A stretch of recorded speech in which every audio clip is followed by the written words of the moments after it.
ఓం శ్రీ గురుభ్యో నమః. పురాణ పురుష యోగిరాజ శ్రీ శ్యామాచరణ లాహిరి యోగ సాధన రహస్యం. యోగిరాజుల్ని వైష్ణవులనాలా, శైవులనాలా, శాక్తేయులనాలా లేదా గాణాపత్యులనాలా? వారు వీరిలో ఎవ్వరూ కారు, కానీ అందరిలోనూ ఉన్నారు. ఈ విషయమై ప్రమాణంగా వారు స్వయంగా తమ డైరీలో రాసిపెట్టారు. వారు అన్ని రకాల కృష్ణ, విష్ణు, శివ, కాళీ ఇత్యాది దేవతలందరినీ చూశారు. సౌరమతానుసారంగా నానా విధాలుగా ఆత్మసూర్యుణ్ణి, గణపతిని చూశారు. వారు ప్రత్యేకమైన ఒక మతాన్ని కానీ పంథాను కానీ అనుసరించిన సాధకులు కారు. అన్ని మతాలు, అన్ని పంథాలు వారిలో మేళవించాయి. వారు ఒక పక్క పరమ వైష్ణవులు, మరో పక్క పరమ శైవులు, పరమ శాక్తులు, పరమ సౌరులు, పరమ గాణాపత్యులు. ఇలా యోగిరాజులను శైవుల, వైష్ణవుల, శాక్తేయుల, గాణాపత్యుల అని ఎందుకంటున్నారంటే, మామూలుగా మనం దేవుడి రూమ్లో పూజ చేస్తూ ఉన్నప్పుడు భగవంతుణ్ణి అరేంజ్ చేసే మెథడ్ ఒకటి ఉంటుంది. పంచాయతన పూజ అంటారు. అంటే అక్కడ పంచాయతన అంటే ఐదు మంది ఎవరు? గణపతి, అమ్మవారు, శివుడు, విష్ణువు, సూర్యుడు. ఈ 5 మందిని ఒక ఆర్డర్లో పెడతారు. కాబట్టి ఇక్కడ మెయిన్గా 5 రకాలు ఇచ్చారనమాట. విష్ణువుని పూజించే వాళ్ళు మెయిన్గా వైష్ణవులు, శివుణ్ణి శైవులు, అమ్మవారిని పూజించే వారిని శాక్తేయులు అంటారు, గణపతిని పూజించే వాళ్ళను గాణాపత్యులు అంటారు. అలాగా ఇక్కడ ఆయన ఎవరు అన్నట్టుగా పెట్టారంటే ఆయన అన్నీ కూడా, ఆయన ఏదో ఒక శాఖకే చెందినవాడు అట్లా కాదు, అందరినీ చూశాడు. అంతా ఆయనకు ఒక్కటే అన్నమాట. ఈ సందర్భంలో వారు చూసినవి, దర్శనం పొందినవి తమ డైరీలో రాసి పెట్టారు. వాటిని ఇక్కడ కింద హిందీలోను, దానికి మీనింగ్ తెలుగులోనూ కూడా ఇస్తూ ఉన్నారు. यहाँ कालीजी विराजमान, खाली काली नहीं, सबको ही याने कुछ ना ही और सब कुछ. ఆహా క్యా మజా హే అంటే ఇక్కడ కాళికాదేవి వెలుగొందుతోంది. ఆమె కేవలం కాళీ మాత్రమే కాదు, అన్నీ ఆమె. ఏదీ కాదు. ఆమె దర్శనం చేసుకుని ఆహా ఏం ఆనందం అనుకున్నారు. లోల్ జిహ్వా మాలూమ్ హువా కాళీ కా. ఈ జిహ్వా జబ్ తాలు మూల్ మే లపట్ జాతా హై, జిబ్ और उठा और वो मालूम होता है कि निद छोड़ देना, और बड़ा मज़ा मालूम हुआ, और वासुली का आवाज़ और साफ बजने लगा.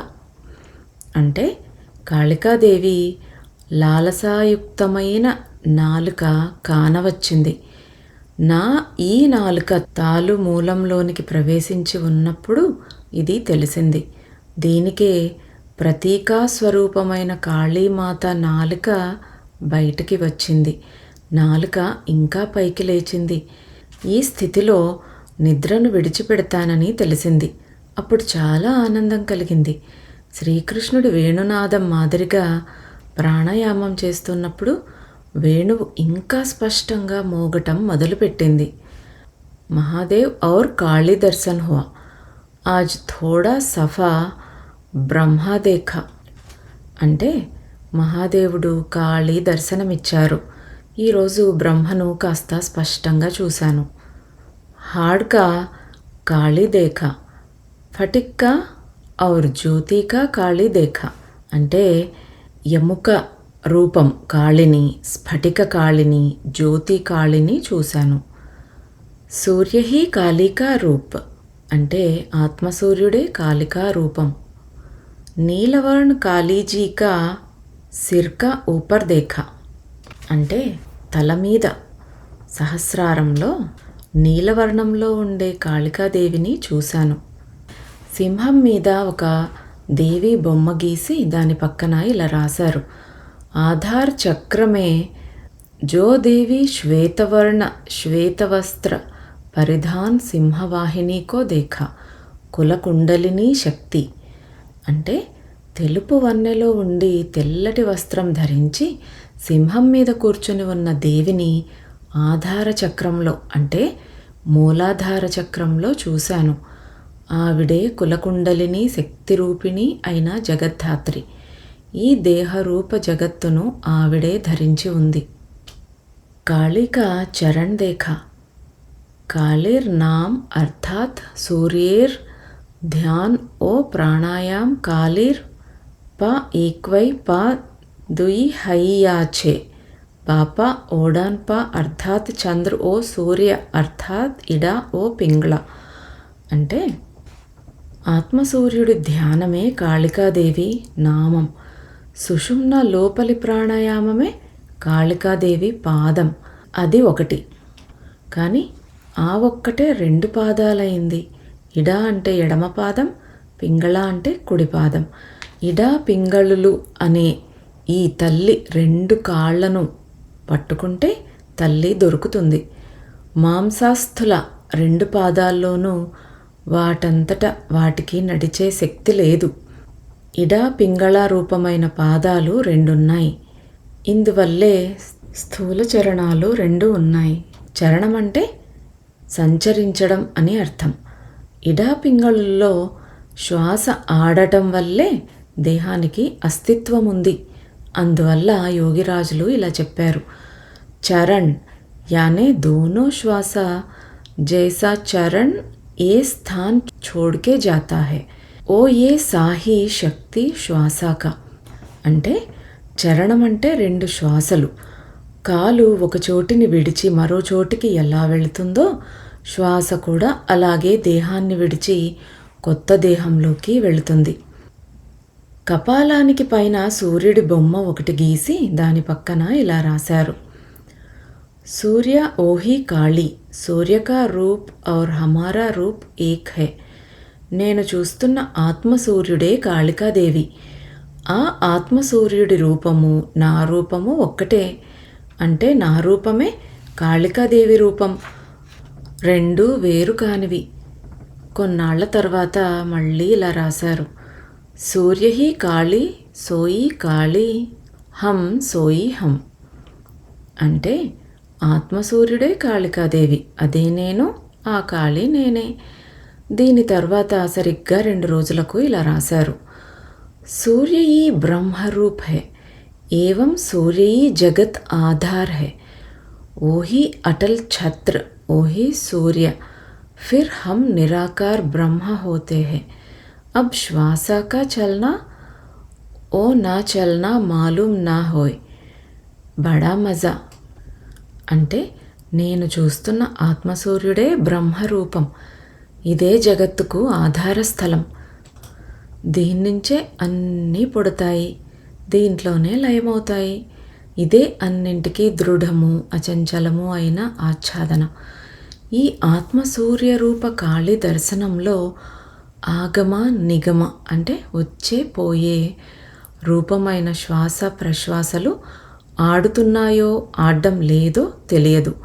అంటే కేవల కుంభక అవస్థ. ఈ స్థితిలో గొప్ప ఆనందం ఉంది. ఆ ఆత్మసూర్యుడే నేను, నిరాకార బ్రహ్మను. కభీ కభీ नीला जो कि ठांडी काली का रंग है, रटंती नाम उनका ऐसा व्याप्त हुआ कि जब प्रणाम को बटते हैं तद्या विच में विच वही रंग का सूर्य नजर पड़ता है.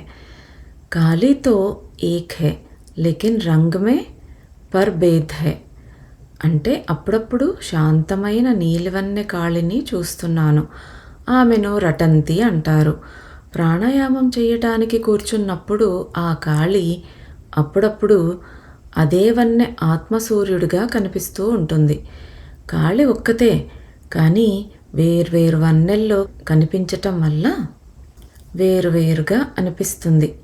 శక్తికో మహాదేవ్ కా లింగ్ దేఖా అంటే మహామాయాశక్తిని, మహాదేవ లింగాన్ని చూశాను. కాళికా ఖడ్గ్ దేఖా కాళికాదేవి కత్తి చూశాను. శక్తి రూప్ భగవతీ దేఖా అంటే శక్తి రూపిణి అయిన భగవతి దుర్గను చూశాను. చిన్నమస్తా రూప్ దేఖా, చిన్నమస్త తల తెగిన రూపం గల అమ్మవారిని చూశాను. ఆద్యాశక్తి దేఖా అంటే మహామాయ సనాతని అయిన మహాదుర్గను చూశాను. ఆజ్ సోనేకా కాళీసే భేట్ హుआ, ఈరోజు బంగారు కాళీ దర్శనమైంది. సూర్యకే ఝాలర్ యానే కిరీట్, సూర్యసే కాళికా ఖడ్గ్ హై. సూర్య ఈ మాలిక్, ఓహి ఉత్తమ్ రూప్ సూర్య కా హై అంటే ఆత్మసూర్యుడి కిరీటం. ఆ ఆత్మసూర్యుడి వల్లే కాళీకి ఖడ్గం ఉంది. ఆ ఆత్మసూర్యుడే ప్రభువు, ప్రముఖుడు. అదే ఆ ఆత్మసూర్యుడి ఉత్తమ రూపం. దుయి చాంద్ మహాదేవ్ కాళీ దర్శన్ హుआ అంటే ఇద్దరు చంద్రులు అంటే మహాదేవుడు కాళికాదేవి దర్శనమిచ్చారు. ఒక శ్యామామూర్తి బొమ్మ గీసి దాని పక్కన ఇలా రాశారు, శ్యామా సుందరీ రూప్ కాళీ రూప్ దేఖా బహత్ దేర్ తక్. ఈ విధంగా శ్యామసుందరి రూపం చూశాను, కాళికాదేవి రూపం చాలాసేపు చూశాను. క్రీస్తు శకం 1873 ఆగస్టు 13న కాళికాదేవి కంఠంలోని మాల బొమ్మ గీసి దాని పక్కన ఇలా రాశారు, మహాకాళ్ ఏహి ఆప్నా రూప్ ఏహి ఘటాకాశ్ ఏహి కాళీజీకే మాలా గలే మే. ఈ గల్ जाए याने नहीं रहे तो सबके ऊपर अजर अमर घर है, वहाँ जाने से स्थिर घर का था मिलता है. उसी स्थिर में आज 2 मिनट रहे, सवेरे हुई हमेशा रहना चाहिए. हम ही सूर्य है, फिर उलट के सूर्य हम ही निराकार ब्रह्म. అంటే ఇదే మహాకాలం, ఇదే నా రూపం, ఇదే ఘటాకాశం, పైగా ఇదే కాళికాదేవి మెడలో మాల. ఈ మాల వాడిపోయినప్పుడు అంటే లేకుండా ఉన్నప్పుడు అదే అన్నింటిపైన అజర అమర గృహం. అక్కడికి చేరిన మీదట స్థిర గృహం తావు తెలుస్తుంది అంటే అది ఎక్కడుందో తెలుస్తుంది. ఆ స్థిర గృహంలో ఈరోజు పొద్దున 2 నిమిషాల సేపు ఉన్నాను. ఆ స్థిర గృహంలో ఎప్పుడూ ఉండాలి. నేనే ఆత్మసూర్యుణ్ణి, నేనే నిరాకార బ్రహ్మను. इडा पिंगला षट चक्र जो कि सुषुम्ना में मिलते पदु के रूप साफ मालूम होता है, वही के ऊपर सरस्वती है देखा. అంటే సుషుమ్నాలో కలిసి ఇడా పింగళ షట్చక్రాలు పాదరూపం పొందాయి. అది స్పష్టంగా తెలుస్తోంది. దానికి పైన సరస్వతిని చూశాను. सूर्य को भीतर पद्मा का वन वीणा पानी के देखा అంటే ఆత్మసూర్యుడిలో కమల వనం అంటే షట్చక్రాలు చూశాను. అక్కడ వీణాపాణిని చూశాను. విద్యుత్ ప్రభ పుష్ప సదృశ రక్తవర్ణ కామబీజ వాగ్దేవి देखा అంటే విశిష్టమైన విద్యుత్ కాంతితో నిండిన పూల వంటి నెత్తుటి వన్నెగల కామబీజ వాగ్దేవిని చూశాను. ఏనుగు మీద సావిత్రి బ్రహ్మ కూర్చున్న బొమ్మ గీసి దాని పక్కన ఇలా రాశారు, సరస్వతి వినాయక్ అర్థాత్ సావిత్రి సహ బ్రహ్మ హస్తివాహన్ देखा అంటే సరస్వతి గణపతిని అంటే సావిత్రితో పాటు హస్తివాహనుడై ఉన్న బ్రహ్మను చూశాడు అంటే ఏనుగు మీద కూర్చున్న బ్రహ్మని చూశాడు. గణేష్ కూటస్థ అక్షర్ కే భీతర్ యానే చతుర్ముఖ బ్రహ్మ देखा అంటే కూటస్థ అక్షరుడిలో గణపతిని అంటే 4 తలల బ్రహ్మను చూశాను. అబ్ ధ్వని సునే రాధాజీ కా దర్శన్ భయ అంటే ఇప్పుడు ఓంకార ధ్వని విన్నాను. దాంట్లో రాధాజీ దర్శనం కలిగింది. सूर्य का भीतर गणेश का मूर्ति साफ देखा అంటే ఆత్మసూర్యుడిలో గణపతి ఆకారాన్ని స్పష్టంగా చూశాను. వైశుండ్ కా గణేష్ నారాయణ్ సే నికలే देखा అంటే తొండం లేని వినాయకుడు నారాయణుడిలో నుంచి బయటకు వస్తుండగా చూశాను. సర్పం మాదిరి కుండలిని బొమ్మ గీసి దాని పక్కన ఇలా రాశారు, ఏహి కుల కుండలిని సార్ధత్రి వలయాకార స్వయంభూలింగ వేష్ఠినీం భుజగాకార రూపిణీం ऐसा देखने में आता है అంటే ఇదే కుల కుండలిని. ఇది సర్పం మాదిరిగా 3.5 చుట్లు తిరిగి ఉంది. స్వయంభూలింగాన్ని చుట్టుకొని ఉంది. అలా చూశాను. మళ్ళీ ఒక ఓంకార క్రియ బొమ్మ గీసి దాని పక్కన రాశారు. శరీర్కే ఈశాన్ కోన్మే शयंभू कुंडलिनी वेष्टित ज्वलंत गंधक का रंग मशाल के माफिक लेकिन स्थिर श्वेतवर्ण సర్పాకార్ देखा అంటే శరీరంలో ఈశాన్య కోణంలో ఆ కుల కుండలిని సర్పాకారంగా స్వయంభూలింగాన్ని చుట్టుకొని ఉంది. గంధకం రంగులో వెలిగే దివిటి మాదిరిగా ఉంది. కానీ నిజానికి అది స్థిరంగాను తెలుపు వన్నెలోనూ ఉంది. 1873 జనవరి 22న ఇలా రాశారు. చంద్ర సూర్య జ్యోతి दोनों तरफ देखा, विश्वनाथ का लिंग सुषुम्ना रूप बीच में देखा, तंत्र प्रमाणम योनि ब्रह्मा हृदाकारम అంతరాత్మని చింతయేత్ అంటే కూటస్థానికి 2 పక్కల చంద్ర సూర్యుల జ్యోతులు చూశాను. వాటి మధ్యలో సుషుమ్నా రూపంలో విశ్వనాథుడి లింగాన్ని చూశాను. ఈ విషయంలో తంత్రశాస్త్ర ప్రమాణం ఏదంటే అదే బ్రహ్మయోని అంటే అన్నింటికీ ఉత్పత్తి స్థానం. ఇది అంతర్ముఖ ధ్యానం ద్వారా ప్రాప్తమవుతుంది. మళ్ళీ 2 రేకుల తామర పువ్వు బొమ్మ ఒకటి గీసి దాని పక్కన ఇలా రాశారు. ద్విదళ్ పద్మ కోటి చంద్రప్రభ జైసా దేఖా అంటే ద్విదళ పద్మం 2 రేకుల తామర పువ్వు అంటే ఆజ్ఞాచక్రం కోటి కోటి చంద్రప్రభలతో వెలుగుతున్నట్టుగా చూశాను. 1873 ఆగస్టు 12న ఇలా రాశారు. 5 सूर्य का उदय सूर्य ही है, श्वेत ध्वजा सूर्य नारायण मालिक ఓహి సూర్య మాలిక్ ఓహి సహస్రాంశు హే అంటే 5 సూర్యులు ఉదయించారు. ఆ ఆత్మసూర్యుడే తెల్లటి జెండా. ఆ ఆత్మసూర్యుడే నారాయణుడు అంటే సవితృమండల మధ్యవర్తి అయిన నారాయణుడు. అతడే యజమాని, అతడే సహస్రాంశు అంటే అనేక కిరణాలు కలవాడు. దీన్నే దృష్టిలో ఉంచుకుని సంజయుడు ఇలా చెప్పాడు. దివి సూర్య సహస్రస్య భవేత్ యుగపదుత్థిత యది భాః సదృశీ సా స్యాత్ భాస్తస్య మహాత్మనః. గీత 11వ అధ్యాయం 12వ శ్లోకం. సంజయుడు ఇలా చెప్పడంలో అర్థం ఏమిటంటే సమ్యక్ రూపంలో జయప్రాప్తి మీద ఎవరి వెలుతురు ప్రసరిస్తుందో అంటే దివ్య దృష్టే సంజయుడి ప్రతీక. ఆ దివ్య దృష్టి ద్వారా మనసుకు ఇది చెప్పడం జరిగింది. దివి అంటే ఆకాశం. 1000 మంది సూర్యులు ఒకేసారి ఉదయించినట్లయితే ఎలా ఉంటుందో మహాత్ముడి ప్రభావం అలా ఉంటుంది. అంటే జ్యోతిర్మయ మహాత్ముడి రూపానికి ఏది సాటి రాదు. అంటే కూటస్థ బ్రహ్మ బృహత్ రూపం. అందువల్లే 1000 మంది సూర్యుల వెలుగు ఒక్కటైతేనే అది మహనీయమైన ఆత్మకు సమానమవుతుందని చెప్పడం జరిగింది. ఇక్కడ ఒక ఫూటర్ నోట్స్ ఇచ్చారండి యోగిరాజులు. ఈ సూర్యుని గురించి మహాశూన్యం గురించి ఋషులు అనేక స్థలాల్లో అనేక విధాలుగా చర్చలు చేశారు.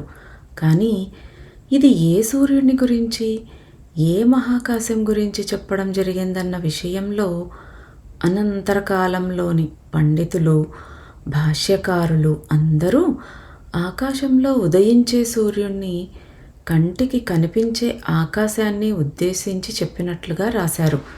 కానీ యోగిరాజులు చెప్పేదేమిటంటే ఆకాశంలో ఉన్న ఈ సూర్యుడు కూడా నిత్యుడు కాడు, నశించేవాడే. అంచేత శాస్త్రంలో చెప్పిన సూర్యుడు ఆత్మసూర్యుడు. అతడు నిత్యుడు, శాశ్వతుడు, అవినాశి. అతన్ని యోగులు మాత్రమే చూడగలరు. గీతలో అర్జునుడు కూడా ఆ ఆత్మసూర్యుణ్ణే చూసి చెబుతూ, ఆకాశంలో ఉన్న సూర్యుడి వంటి వారు 1000 మంది ఒక్కసారి ఉదయిస్తేనే మహనీయమైన ఆత్మసూర్యుడికి సమానమవుతారని చెప్పాడు. దీన్ని బట్టి గీతలో చెప్పింది కంటికి కనిపించే సూర్యుడిని గురించి కాదని, ఆత్మసూర్యుడి గురించేనని తెలుస్తోంది. ఈ భాష్యం కేవలం యోగిరాజులే చెప్పారు. ఎందుకంటే వారికిది అనేక మాటలు ప్రత్యక్షంగా దర్శనమైంది కనుక, దీన్ని గురించి చెప్పగల తాహతు సంపాదించారు కనుక. అలాంటి తాహతు అర్జునుడు కూడా సంపాదించాడు. అలాగే శాస్త్రంలో చెప్పిన మహాశూన్యం విషయంలో కూడా వెనుక చెప్పిన పండితులు, భాష్యకారులు అందరూ దృశ్యమాన శూన్యాన్ని అంటే ఆకాశాన్ని గురించే చర్చ చేశారు. అంటే భూమికి చాలా పైన ఉండే శూన్యాన్ని, ఆకాశాన్ని గురించే చెప్పారు. కానీ దీని విషయంలో యోగిరాజులు చెప్పేది వేరు. ఈ శూన్యం పంచభూతాల్లోనూ చివరి భూతం. స్థూలం నుంచి సూక్ష్మమవుతూ వచ్చి చివరికి శేషించిన సూక్ష్మ మహాభూతం. ఈ శూన్యం కూడా స్థూలమైనదే కావటం వల్ల మహాశూన్యం కాదు. ఇది కూడా అనిత్యమైనదే, కానీ ఎల్లలు లేనిది కావడం వల్ల దీన్ని కొలవలేరు. ఇది అంతిమ మహాభూతం కావటం వల్ల దీనికి కూడా గుణం ఉంది. గుణాతీతం కాదు, అంటే ఆకాశం. అందువల్ల మహాశూన్యాన్ని గురించి చెప్తూ వారు అది ఈ శూన్యానికి లోపలుండే శూన్యమని, అంటే ఈ దృశ్యమాన శూన్యం అస్తిత్వానికి హేతువైన శూన్యమని చెప్పారు. స్వచ్ఛము, అవినాశము, నిర్గుణము అయినది ఈ దృశ్యమాన శూన్యం. సృష్టి, స్థితి, లయాలకు కారణమైనది ఈ మహాశూన్యమే. ఆ మహాశూన్యమే బ్రహ్మ. ఆ మహాశూన్యం ఈ శూన్యానికి లోపల ఉన్నది. ఈ మహాశూన్య ఉపలబ్ధి వారు పొందడమే కాక అనేక మాటలు దర్శనం చేసుకున్నారు. ఇందువల్లే అలాంటి భాష్యం చెప్పడానికి సమర్థులయ్యారు. కేవలం ఇదే కాదు, వారి ఉపలబ్ధి విషయంలో వారు డైరీల్లో రాసుకున్నది చూసినట్లయితే, ఉపలబ్ధులు అంటే వారి ఎక్స్పీరియన్సెస్ అనుకోవచ్చు. వారి డైరీలో రాసుకున్నది చూసినట్లయితే సాధన ద్వారా వారు స్వచ్ఛ, అవినాశ, నిర్గుణ, మహాశూన్య రూపి అయిన పరబ్రహ్మలో ఐక్యమయ్యారని, ఆయనలోనే విలీనమయ్యారని తెలియవస్తుంది. వేదాంతం ప్రతిపాదించిన సాధన తాలూకు అంతిమావస్థ అంటే పరమావస్థ ఇదే. ఆ మహాశూన్య రూప పరబ్రహ్మలో ఐక్యమైన మీదట ద్వైతం అన్నది మచ్చుకు కూడా మిగలదు. అదే అద్వైతావస్థ. అంతకు పూర్వపుదంతా ద్వైతావస్థే. ఈ ఆత్మసూర్యుణ్ణే, మహాకాశాన్ని తెలుసుకోవడమే గీతకు, వేదాంతానికి పరమ లక్ష్యం. దివి అన్నదానికి ఆకాశం అని అర్థం. అంటే ఆ స్వచ్ఛ అవినాశ మహాశూన్యం, ఆ మహాశూన్యం నుంచి పుట్టినవన్నీ, అంటే వ్యక్తమయ్యే వారందరూ దేవతలు. ఇందుకే యోగిరాజులు అన్నారు, కృష్ణుడు కూడా అనిత్యుడే కాబట్టి మహాశూన్యంలో కలిసిపోయాడని. కేవలం ఈ మహాశూన్యమే నిత్యం. ఇదే యోగిరాజులు చెప్పదలిచింది. ఈ సహస్రాంశుడి దర్శనం చేసుకుని అర్జునుడు ఇలా అన్నాడు: త్వమక్షరం పరమం వేదితవ్యం, త్వమస్య విశ్వస్య పరం నిధానం, త్వమవ్యయ శాశ్వత ధర్మగోప్తా, సనాతనస్త్వం పురుషో మతో మే. గీత 11వ అధ్యాయం 18వ శ్లోకం. అంటే నువ్వే అక్షరుడివి, పరబ్రహ్మవి, తెలుసుకోదగ్గ ఒక్కడివి నువ్వే.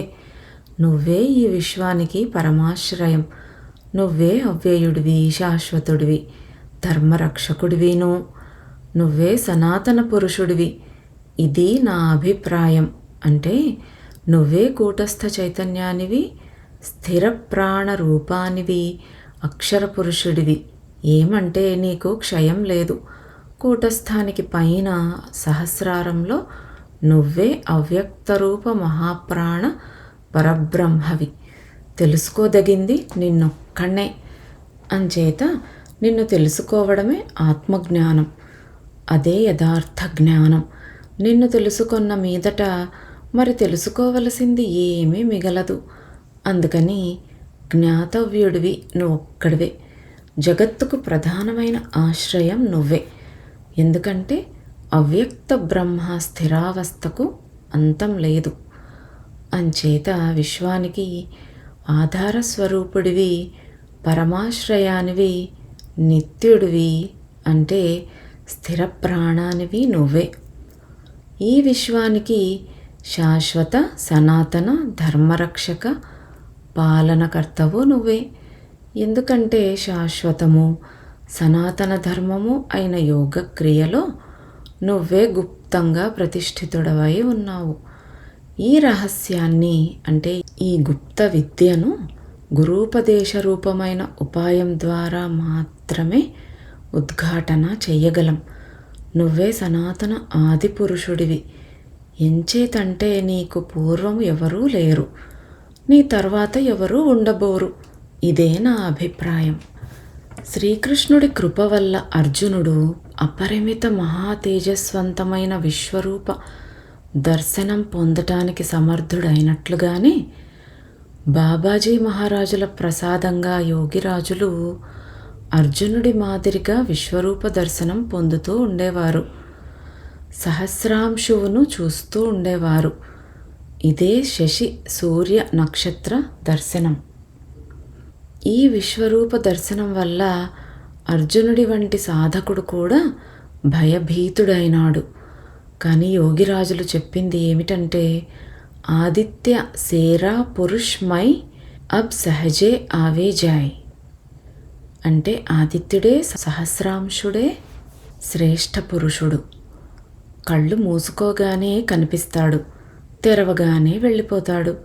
ఈ స్థితి వారికి సహజ స్వభావ సిద్ధమైంది. దీని తర్వాత కొన్ని రోజులకు సహస్రదళ పద్మం బొమ్మ గీసి దాని పక్కన ఇలా రాశారు, ऐसा हजारों चक्र में हरफ समेत मालूम होता है सहस्रार में. అంటే సహస్రారంలో 1000 రేకుల విశిష్టమైన చక్రం ఉంది. వాటిలో ప్రతి ఒక్క రేఖను బీజాక్షర సహితంగా చూశాను. వారు ఇంకా చాలా రాశారు. మిగిలినవి నెక్స్ట్ వీడియోలో తెలుసుకుందాం.